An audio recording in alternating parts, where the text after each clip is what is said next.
بهترین کاری که تو کل زندگیم کردم این بود که دیگه به کسی نگفتم تو زندگیم داره چه اتفاقی میفته. هیچ دلیلی نداره که کسی راجع به کشمکش‌های من، برنامه‌های من یا پیروزی‌های من بدونه.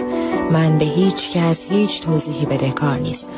سکوت من سلاح منه و حریم خصوصی من قلعه منه.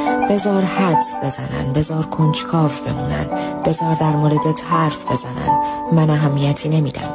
اونا لایق این نیستن که بدونن من در حال ساختن چه چیزی هستم و تا کجا پیش رفتم. من به نظرات اونا، حمایت دروغین اونا یا قضاوت اونا نیازی ندارم. چیزی رو که راجع بهش ندونن نمیتونن لمسش کنن و چیزی رو که نتونن لمس کنن نمیتونن خرابش کنن. من اینجا نیستم که خودم رو توضیح بدم. من اینجام که برنده بشم، که فتح کنم و تحت شرایط خودم رشد کنم. ماجراجویی من مال منه و هیچ کس حق دخالت نداره.